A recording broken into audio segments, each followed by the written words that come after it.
Hi, my name's Mark. I'm one of the pastors here at Trillium. Welcome you to another of our video series.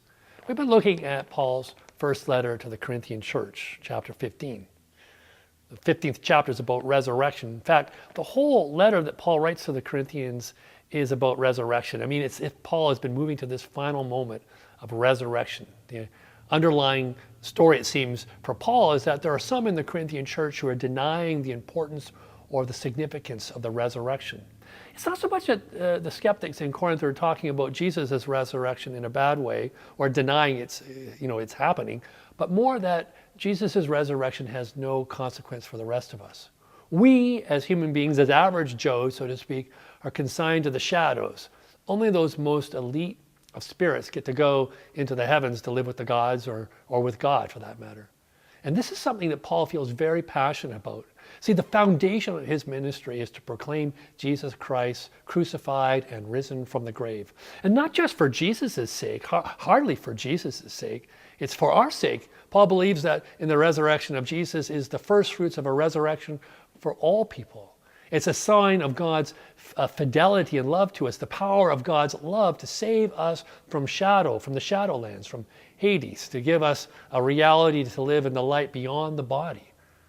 And also it's a sign of our nature as spiritual beings, that we're spiritual beings first. We're spiritual beings having human experiences, that our lives transcend body, that we exist beyond body, both before body and after body. Whatever is waiting for us is different from the mortal body that we inhabit. And that connects into another of the skeptics at Corinth's concerns. I mean, what kind of body are we talking about here? If the body is resuscitated, we're still stuck ultimately with the same problem. The mortal body is ultimately destined to go into the shadowlands. If we are stuck with this body, we're stuck in the world of Hades. We can't get out of the shadows. Paul begins to talk about this resurrected body, this different understanding of what is in store for us, the idea that our lives now have eternal significance to them. You see, the skeptics in Corinth would say, we don't need a resuscitated body. That's not going to do us any good. I mean, a perfect example of what a resuscitated body gets you is found in the Gospel of John. There, the story of Lazarus being raised from the dead by Jesus. Mary and Martha send news to Jesus that their brother Lazarus is very sick, and Jesus ultimately gets to the scene with Mary and Martha, but Lazarus has been dead for 3 days. He's in his 4th day. The tomb's sealed. He's gone. And Jesus commands that the tomb be opened again, and of course the aroma that comes out of the cave or the tomb is very wrenching and proves that the body's already started to decay. And Jesus speaks forth words of life. He calls Lazarus out. Lazarus comes out of the cave. He's been resuscitated. He's been restored to life. But the skeptics in Corinth would say, well, that's great, but big deal. I mean, it's good for Lazarus that he gets a few extra years, or maybe he gets a few extra decades. Maybe decades he gets to see his grandkids or his great-grandchildren, but nothing has changed. He still lives in mortal form. He's still ultimately, when he dies, going to go to the shadowlands. There's the problem, right? See, Paul today is talking about the fact that resurrection is not simply resuscitation of the body. It's not just the body being resuscitated back to life. There's something more fundamental going on here. The body that's given back to us, whatever it is not like the mortal body we have. And he uses the analogy of plant seeds and plants themselves. If you look at a tomato seed, you can't tell that that's going to turn into a tomato plant. They don't look at all alike. If I gave you a seed and asked you to identify the plant that was coming from it, and you'd never seen the seed before, you'd have no idea what was going to come about.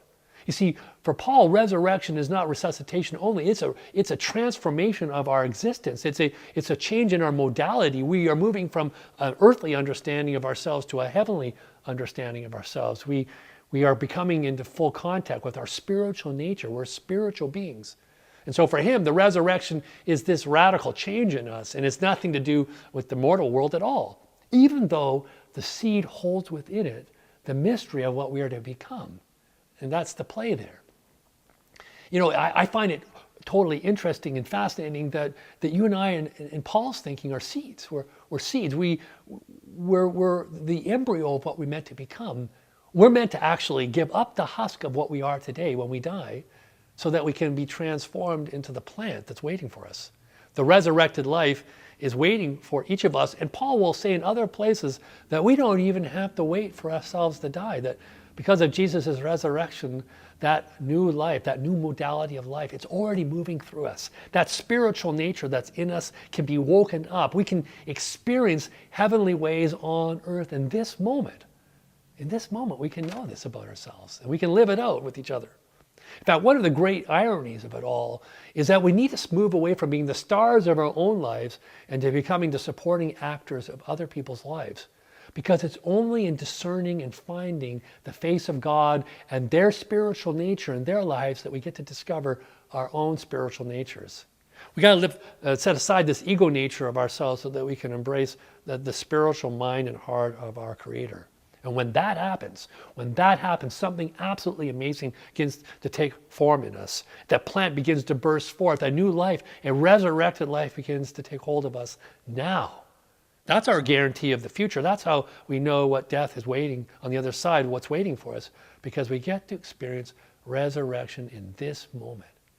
And then we become literally the hands and the heart, the mind, the body of God in the world. We join Jesus in his great mission. You know, Jesus ultimately we'll be celebrating Jesus' ascension next week on Wednesday after the 40 days when Jesus was on earth with us.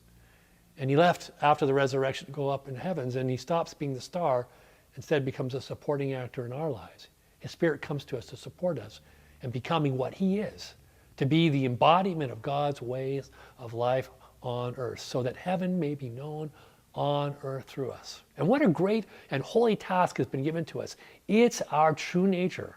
We are meant to be the resurrected plant taking shape in this world. And I tell you this day that if we join together in doing that, we are not far off from the return of Christ throughout the whole creation. God's realm of peace and joy and love will find its home here in this time, in this place. And when that gets fulfilled, then God's great dream for all of humanity has found its completion in our lives. That's amazing. And I invite you to go out in your life tomorrow or today or yesterday or whatever you're going to be about doing what you're doing and seeking out the face of God in all places, discerning that resurrected life. Until then, until next week, until I get a chance to chat with you again, go in peace. God bless.